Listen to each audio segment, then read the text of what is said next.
Hello everyone, welcome back to the Mitchells in Alaska channel. So today what I'm going to do is talk about Tyler's solar system. So his is a little bit different than my brother's and a little bit different than mine. So you can see his panels here on the side of the house. Sun's really bright out here, so his are mounted on the side of his house because it's, faces the right direction. So these panels here are 100 watt Renogy panels. Tyler actually purchased most of his off Amazon. So that gives him 400 watts of panels, which isn't a whole lot, but again, the system's capable of handling more, so he can add more panels on it. So putting them here on the side of the house, faces the right direction. It's an easy way to mount them. Snow don't build up on them and all that. So sometimes a little bit of tilt might help them a little bit, but what we played around with mine, because mine you can tilt, found that really don't help very much at all. Maybe just a little bit, but it's not worth the trouble. And whenever they stay down flat, they don't collect any dirt. Snow don't collect on them, so you don't have to worry about cleaning them off. So flat's really a good way to go if you can do that. And for us, it seemed to work out okay to be able to do that. So so again, we're here at Tyler's cabin. We've got quite a bit done on it for anybody that hasn't seen it in a while. So he's actually moved into it.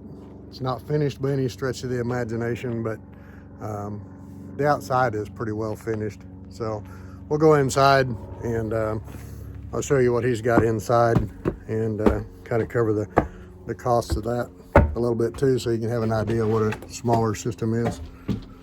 So, Tyler, how much were those Renogy panels? They're 100 a piece. Okay, you said those 100 watt panels are $100 a piece, so you can expand out without spending large chunks of money at one time. So that's kind of nice to have that option. So we got kind of a small space here to work in, but got the light behind me, so we got the shadow again like we did the other day. So so we'll start here with his solar charger, which is this right here. And this is a Renogy 40 amp MPPT charger. So this one here is actually capable of charging 40 amps. And it'll handle more panels than he actually has. Oh, yeah. How many, do you know how many it will handle? It'll handle 100 volts, so it depends how you hook up the panels. Okay, so like right now I've got those 4 panels, they're at 78 volts. Okay. So if I hooked them series parallel, that drops them down to half that. Okay. So I could do about 8 panels. Okay. Easily in series parallel connection. Okay, and this charger here, what was the cost on that? That charge controller, I think, was right at $250 or $300 bucks. So it's pretty, and he's had this system now for almost a year. Almost a year. So and it's been really trouble free. So so that's really a pretty good option to go there. So and again, mine only puts out 30 amps on my charger. So so it's a good option. So a couple other things you see here, kind of like you've seen at Perry, is a little bit different, but this is his disconnect breaker for the solar panels, so you can actually kill the power coming in if you need to work on something in here. Tyler also ran his lights on 12 volts using the same LED lights that Perry is and that I'm using. So again, really low voltage, low amperage stuff for those little bitty LED lights. So so this is his fuse panel for that. So you got a lot of different options there as far as buying those. You can actually buy this off Amazon for $30 or so. 30 or less. So Yeah.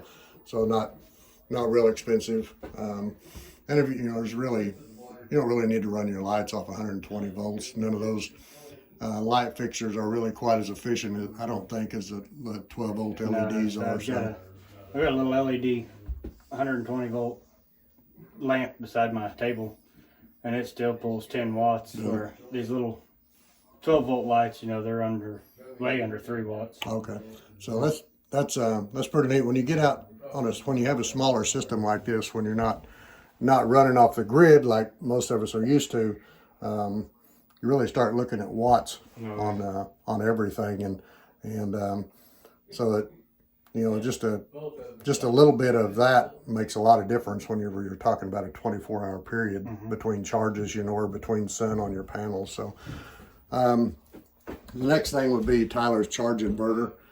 And this also is a Renogy 3,000 watt charge inverter. And this one actually, when it's connected to the generator, will actually charge at 75 amps. 75 amps. 75 amps. So it's got a pretty hefty charger built inside of it. So, and again, you know, all those are things to consider when you're buying.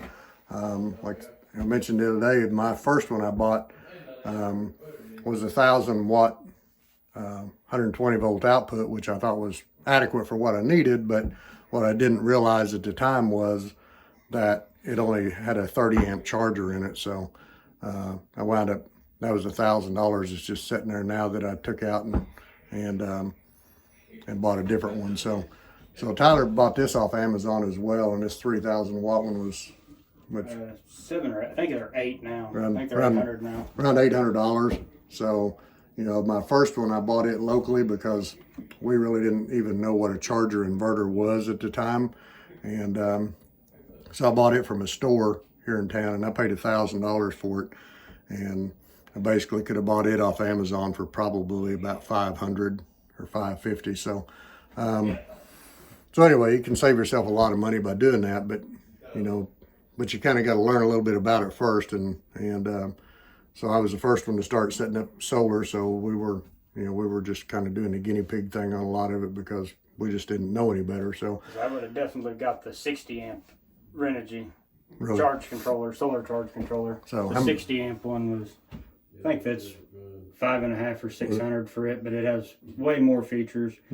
It'll do a 30-day track of what you've got in the last 30 days, plus 60 amp charge controller. But that's cool. So all those things are things considering that, you know, and for all of us, if we were rebuying now, you know, we might go a little bit different. The Renogy stuff seems to work really well. Yeah, the inverter charger, I wouldn't change it out for anything else, really. I mean, I've been happy with it. Yeah, it looks good. Gives you a lot of information. You know, you can set a lot of parameters in it. You know, you can program all kinds of stuff with these things that they're capable of doing. So, so there may be better ones, and like the one that Perry has. You know, that's if he was going to buy them new, you know, it would be way more expensive.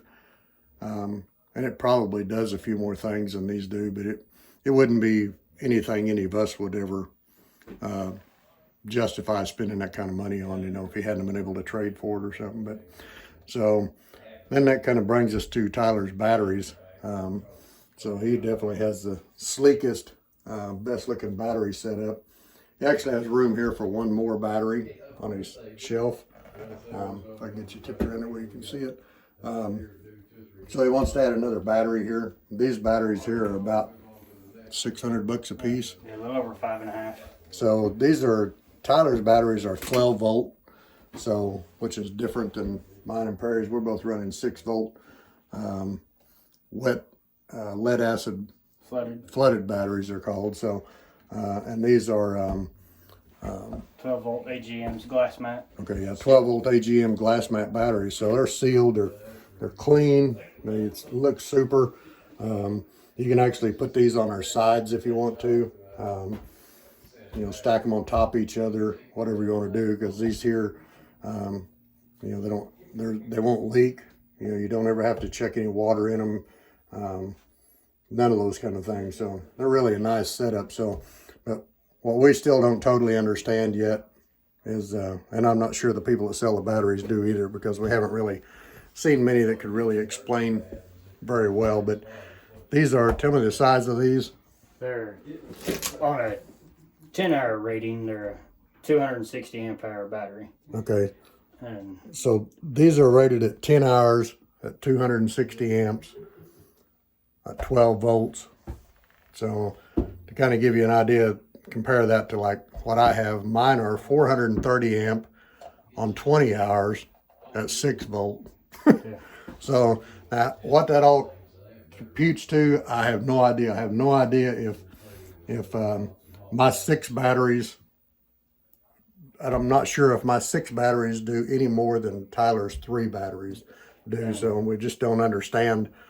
If you go off weight, yours are what, 130 a piece? Yeah, 120, I think. 120, and those are right at 200 a piece. So yeah, so these batteries weight. here. So I don't know if you go off lead acid, if weight is power. I mean, I don't know. I don't know. I wish we understood more about batteries, or could actually talk to somebody who could actually explain it a little bit better. But most of the battery people that we've talked to, they can't explain it either. So it's hard to imagine, like these batteries right here. These are 200 and, did you say 230 pounds a piece?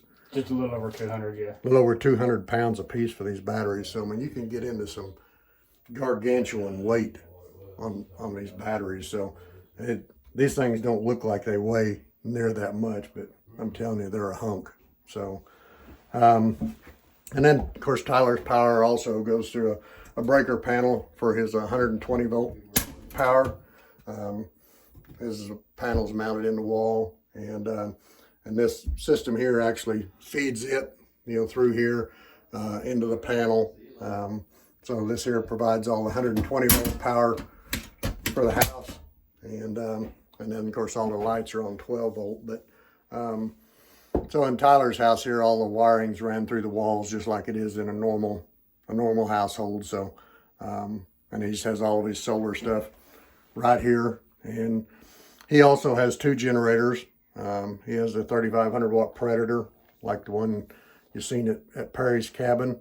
Those are from Harbor Freight. They're a really good generator, 3,500 watt, and then he also has a 2,000 watt Honda.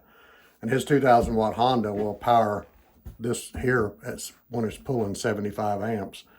That's got to be getting close to the limit, I would think, on that little Honda, because it sure sounds like it's working hard when this is running at 75 amps. So the fridge can kick on, and it's just the fridge kicks on at like 550 watts for just a second on startup, and then it drops back down to 50. And it's about all the generator wants when it's doing it. So that's another thing to keep in mind if you're going to run the solar is your appliances. You wouldn't want to try to use an old refrigerator or anything like that, or old freezer, because they pull so much power. The newer stuff is so energy efficient in comparison to old stuff. And even RV stuff, just because it come out of an RV, don't necessarily mean that it's easy. And I say that because the first refrigerator Tyler tried is out of an RV, and it runs on LP gas, 12 volt or 120 volt, and he hooked it up on the 120 on 120 volt, and it was right at 600 continuous watts. So you can see, just because it come out of a camper don't mean that it's real energy efficient, because the one he has now is a small, I guess a dorm type refrigerator, but it only pulls about 50 watts. 50 watts after startup. So the same way with the freezer that Perry has, it's a new one. It's 10 cubic feet, and it runs at I think most of these newer ones have a variable speed compressor, and it runs at about 50 watts most of the time. I have seen it as high as maybe 120 watts, but most of the time about 50 watts most of the time is where it's at. So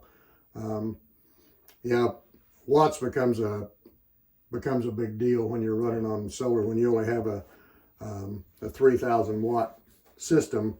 In other words, 3,000 watts, you can get about 20 amps or something, or 25 amps of draw is about all you can have. So keep in mind that wouldn't even run a clothes dryer, that wouldn't run an electric cook stove.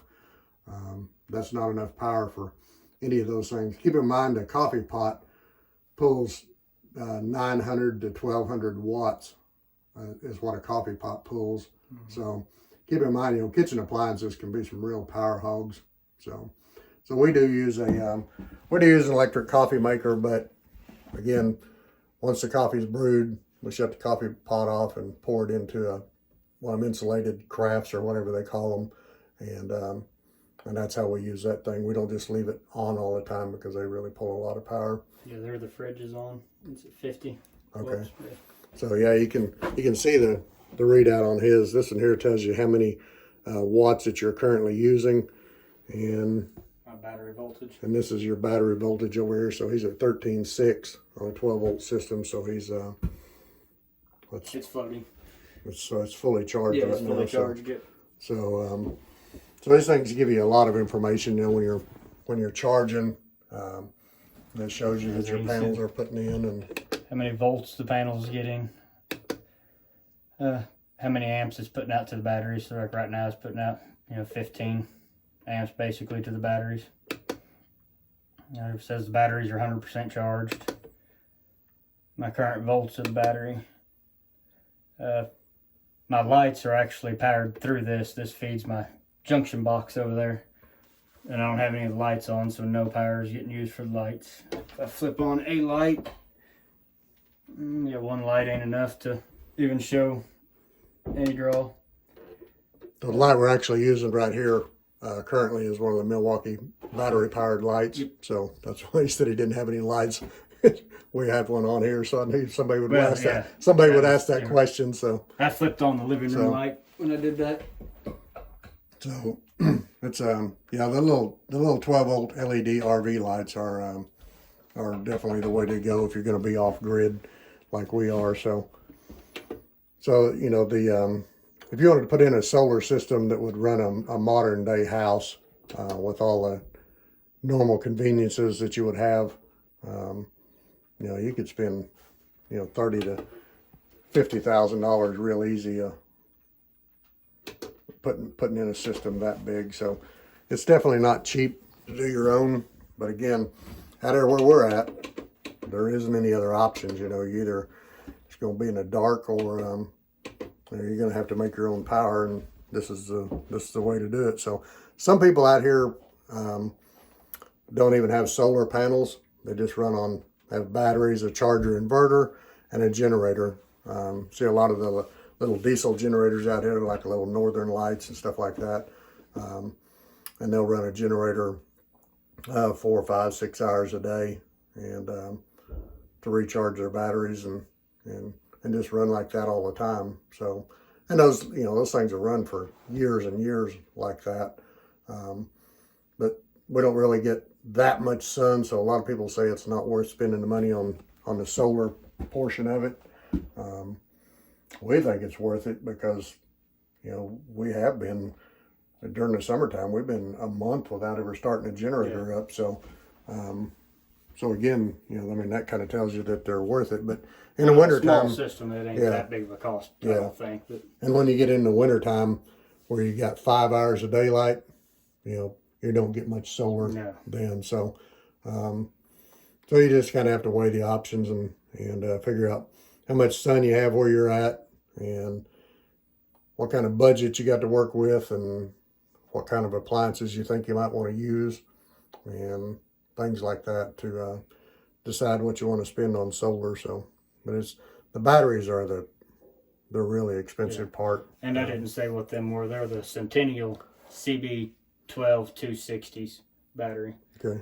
If anybody wanted to look them up and get the information on them. And you can look at all the cables and stuff too. So keeping all this stuff in a close proximity, that's also a big deal, because the cables, what'd you say, $2 a foot or something? $10 a foot. $10 a foot When I got those. for cables. So plus you got to have ends on about $2 a piece. So yeah, they're you can spend a lot of money on solar setups, or even we call it solar setups. It's this is a solar setup. This is a totally different unit. They're totally independent of each other.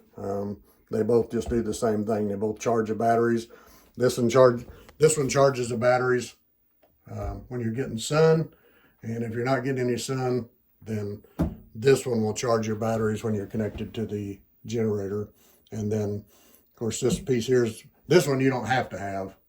This one you have to have, because this is what converts the power from your 12 volts to 120 volts. So that's what this does. So it does that and charges the batteries. So that's the that's the piece you got to have. And these things, the more watts they put out, like this one's 3,000 watt, the more watts they put out, the more expensive they get. And I don't know how big you can actually go up to. I guess we'd go up big as you want, I guess, as big as you could afford. As they do, So, 240 and everything. So mine is 120. Mine is a 2,000 watt. Mine actually, looking at it, looks exactly like this one, but it's only 2,000 watt instead of 3,000 watt like Tyler's is. So, but either one, you know, and mine only charges at 60 amps instead of 75 amps. So again, you know, a lot of those things are learn as you go. And if I was buying something different, if I was starting off now, you know, I might buy something different. I still like the Renogy charger inverter is really a good product for the price. So for the money, I think they're hard to beat, and that's the main reason why I went with them is cost. Yeah. So, and you know, and Tyler, you know, bought all his stuff off Amazon, and Amazon's really good to deal with. If you have any issues, I actually had an issue with the first one of these I bought, and they actually just sent me another one, and I returned it back. You know, they paid the freight on it, everything. So, so they're really good to deal with, and of course you can buy it a lot cheaper than you can go out and buy it at the store in most cases too. So, and you know, and getting stuff shipped to Alaska sometimes is an issue from certain vendors. So some things don't ship to Alaska and some does, but so anyway, that's kind of where we're at on Tyler's system. I don't know what else I could add on that. You know, it's really a clean looking system. It's not all big and bulky. It's kind of like Prairie's. It's all pretty confined here. He's got room to add more panels. The panels actually are pretty attractive, I think, on the side of Tyler's cabin. They're not so attractive on Prairie's because we covered up windows and stuff with them. But that was the options we had at the time, and we'll change that probably next summer as we get some more property cleared out up there to put solar panels so we can get rid of some trees and stuff like that. So getting your panels in the sun's the hard part. So even where I'm at, the trees across the road from me actually block my panels a lot. So I'm gonna have to build a new deal to move panels further out behind my house. Right now they're hanging on the front of mine, and I got to get them further back away from the front of the property because the trees across the road actually shade mine. So anyway, like and subscribe if you would. Thanks for watching.